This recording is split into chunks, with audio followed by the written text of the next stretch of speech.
पहले तो वे सिर्फ घुड़सवारी और रेस की बातें करते, लेकिन धीरे धीरे दोनों में एक अलग ही लगाव पनपने लगा। राजस्थान के थार रेगिस्तान में स्थित राजगढ़ एक ऐतिहासिक गांव था, जहां वीरता और प्रेम की कहानियां पीढ़ी दर पीढ़ी सुनाई जाती थीं।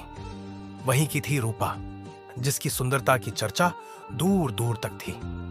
बड़ी बड़ी आंखें, कमर तक लहराते काले बाल और राजस्थानी परिधान में सजी धजी वह किसी अप्सरा से कम नहीं लगती थी।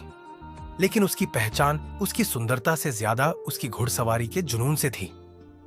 जब बाकी लड़कियां घर के काम में व्यस्त रहती, रूपा अपने घोड़े अग्निपथ के साथ रेगिस्तान की सुनहरी रेत पर सरपट दौड़ लगाती।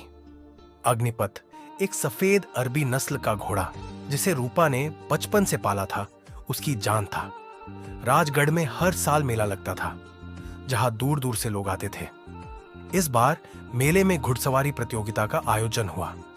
इसमें कई नामी घुड़सवार भाग ले रहे थे, लेकिन सबसे ज्यादा चर्चा दो प्रतिभागियों की थी, रूपा और वीरेंद्र सिंह।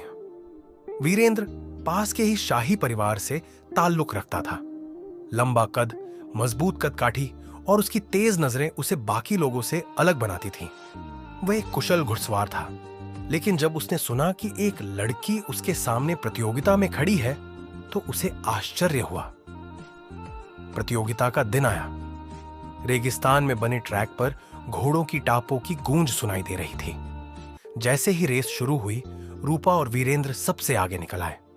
दोनों एक दूसरे को चुनौती देते हुए दौड़ रहे थे। लेकिन जब आखिरी मोड़ आया, रूपा ने अपने घोड़े को एक खास इशारे से ऐसी चाल दी कि वह सबसे आगे निकल गई और जीत गई। वीरेंद्र के लिए हार कोई छोटी बात नहीं थी, लेकिन जब उसने रूपा के आत्मविश्वास और कौशल को देखा, तो वह उसकी बहादुरी का कायल हो गया। अगले कुछ दिनों में वीरेंद्र और रूपा की मुलाकातें बढ़ने लगी।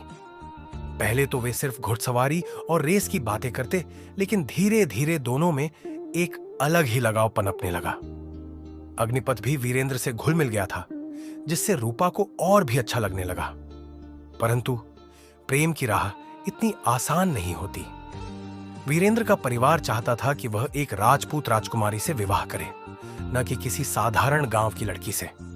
वहीं रूपा के पिता को भी यह रिश्ता मंजूर नहीं था, क्योंकि उन्हें डर था कि उनकी बेटी को कभी शाही परिवार अपनाएगा ही नहीं। एक दिन गांव में यह खबर फैली कि राजगढ़ पर डाकुओं का हमला होने वाला है। इन डाकुओं का सरगना कालू खां था, जो वर्षों से इस इलाके में लूटपाट करता आया था। वीरेंद्र और अन्य योद्धाओं को गांव की रक्षा के लिए तैयार किया गया। लेकिन उसी रात रूपा को अग्निपथ के अस्तबल से अचानक किसी की हलचल सुनाई दी। जब वह वहां पहुंची, तो उसने देखा कि कुछ लोग अग्निपथ को चुराने की कोशिश कर रहे थे। रूपा ने बिना सोचे समझे उन पर हमला कर दिया। संघर्ष के दौरान एक नकाबपोश आदमी रूपा के सामने आया और बोला, अगर तुझे अपनी जान की परवाह नहीं तो अपने घोड़े की तो होगी। रूपा को समझते देर न लगी कि ये कालू खां के आदमी थे। उसने शोर मचाया, जिससे गांव वाले जाग गए और हमलावर भाग गए। लेकिन अग्निपथ को जहर दिया जा चुका था। अग्निपथ की हालत बिगड़ती जा रही थी।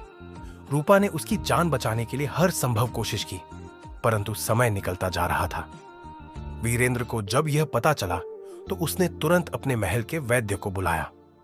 लेकिन वैद्य ने बताया कि अगर अग्निपथ को बचाना है तो जड़ी बूटी लानी होगी, जो गांव से 20 कोस दूर पहाड़ों में मिलती है। वीरेंद्र ने बिना समय गंवाए अपने घोड़े पर सवार होकर उस जगह जाने का निर्णय लिया। वह पूरी रात घुड़सवारी करता रहा और सुबह सुबह जड़ी बूटी लेकर वापस आया। रूपा की आंखों में आंसू थे, लेकिन वीरेंद्र की बहादुरी ने उसे और भी प्रभावित कर दिया। जड़ी बूटी के प्रभाव से अग्निपथ की हालत धीरे धीरे सुधरने लगी। इस घटना के बाद वीरेंद्र के माता पिता को समझ आ गया कि रूपा केवल एक साधारण लड़की नहीं, बल्कि एक सच्ची साथी थी। उन्होंने अपने पूर्वाग्रह त्याग दिए और रूपा को अपनी बहू के रूप में स्वीकार कर लिया। रूपा और वीरेंद्र का विवाह बड़े धूमधाम से हुआ। अग्निपथ उनके विवाह में गर्व से खड़ा था, मानो यह उसकी जीत भी हो। और इस तरह एक सुंदर भारतीय स्त्री, उसका प्रिय घोड़ा और उसका सच्चा प्रेम, सबने मिलकर एक ऐसी प्रेम कहानी लिखी जो वर्षों तक राजगढ़ की हवाओं में गूंजती रही। प्यारे मित्रों, स्टोरी कैसी लगी जरूर बताएं। वीडियो को लाइक और चैनल को सब्सक्राइब जरूर करें। ऐसी ही मज़ेदार स्टोरियां हमारे चैनल पर देखने के लिए हमारे चैनल को सब्सक्राइब जरूर करें। धन्यवाद।